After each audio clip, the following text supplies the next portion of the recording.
여러분 안녕하세요. 호야입니다. 오늘 이 시간에는 국제결혼 지금과 같은 방식으로 하면 실패할 확률이 높다는 주제로 말씀드리고자 합니다. 17년 전이나 지금이나 국제결혼을 하는 방식은 비슷한 것 같습니다. 저희가 우선 업체를 알아본 후에 그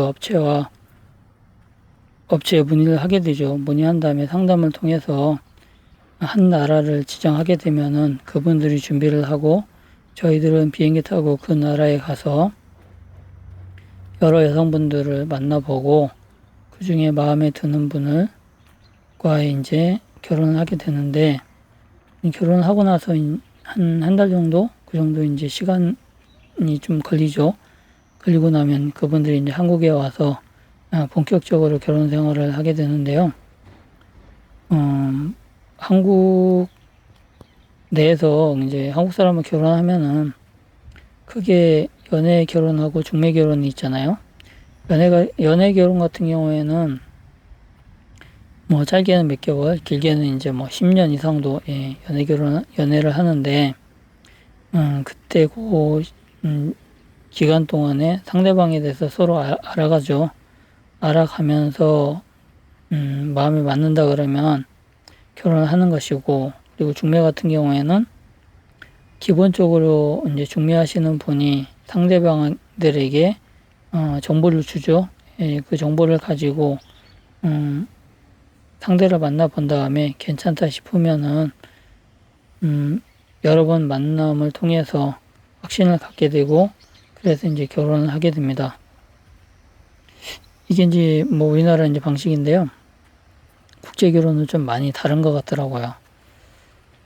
제가 보니까 기본적으로 내가 결혼하고자 하는 여성분에 대한 기본적인 정보가 거의 없어요. 그리고 기본 정보가 있다 하더라도 안 맞는 경우가 많고요. 왜 그러냐면 현지 브로커가 여성분들을 소개시켜 줄 때, 그리고 여성분들을 모집할 때 먼저 국제 결혼한 사람들한테 이제 물어봐서 그분들한테 소개를 받아가지고 여성분들을 데려오는 경우가 많거든요. 근데 이제 그 소개를 받아서 데려온 여성분들이 옛날에는 솔직히 뭐 술집 여자들도 많았고 사생활이 굉장히 복잡하고 한번 갔다 오신 분들도 좀 많았어요. 예, 그래서 자기 자신을 좀 속이고 결혼을 해가지고 좀 사회적인 문제가 많이 발생한 경우가 있었거든요. 물론 지금도 그렇지만은. 그러니까 지금도 마찬가지로 그 브로커들이 여성분들에 대한 기본적인 정보가 부족하고 정보 자체가 틀린 경우가 많기 때문에 남성분들은 어찌 보면은 뭐 외줄타기를 한다고 봐야 될 것 같아요. 운이 좋으면은 괜찮은 분을 만나는 것이고, 운이 나쁘면은 좀 머리 아픈 분을 만나는 건데, 제가 17년 동안 살아오면서 이제 이혼하신 분들 한 10분 중에 7분 정도는 이혼했거든요. 근데 이제 제가 저희 아내 친구들이어서 그런지 모르겠지만은 하여튼간에 뭐 한 70% 정도는 이혼을 했어요. 근데 이혼을 한 분들을 제가 가만히 좀 연구를 해보니까 가정 환경이 안 좋으신 분들이 거의 대부분이었어요. 뭐 엄마 혼자 계신다든가. 근데 엄마 혼자 계시는 게 그게 문제는 아니고, 엄마가 무슨 일을 하느냐, 좀 남자를 많이 상대하는 일을 하시는 분들도 계셨고요. 그리고 이제 재혼, 삼혼하신 분도 좀 계셨어요. 그리고 그 여성분들 자라온 환경이 좀 좋지가 않은 분들이 꽤 있었고, 물론 그 나라에서도 좀 남녀 관계가 좀 복잡하신 분들도 있었고요. 그러니까 정상적인 엄마 아빠 아래에서 자라신 분들은 이혼하는 경우를 저는 별로 못 봤어요. 꼭 좀 문제가 있는 집에서 태어난 친구들, 자란 친구들이 결국에는 한국에 와서도 이혼을 하게 되더라고요. 그러니까 옛날 속담에 안에서 새는 바가지 밖에 나가서 샌다고. 저희 뭐 와이프 옆집에 있는 그 친구도 뭐 결혼했다가 이혼을 했는데, 그 친구도 뭐 전에 제가 말씀을 드린 것 같아요. 저희 자인 장모님이 이제 한국에 좀 몇 번 오시고 저희가 좀 잘 사는 그런 잘 산다고 생각을 많이 하셨나 봐요. 뭐 자랑도 좀 하신 것 같은데 그러다 보니까 이제 내심 속으로 이제 국제 결혼에 대한 생각을 가지고 계시다가 자기 딸이 굉장히 머리 아프고 좀 골치 아픈 친구였는데 이 딸을 이제 뭐 우즈벡 사람하고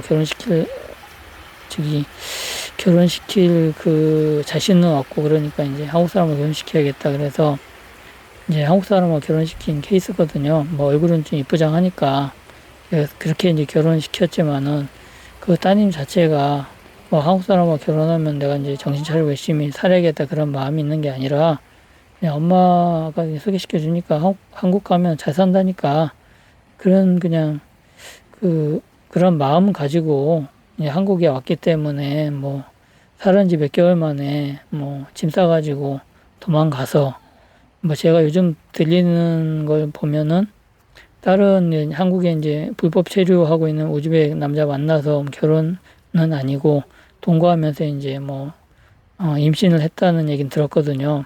그러니까 그렇게 이제 불법 체류자 이런 신분으로 이제 좀 전락하는 경우를 제가 많이 봤거든요.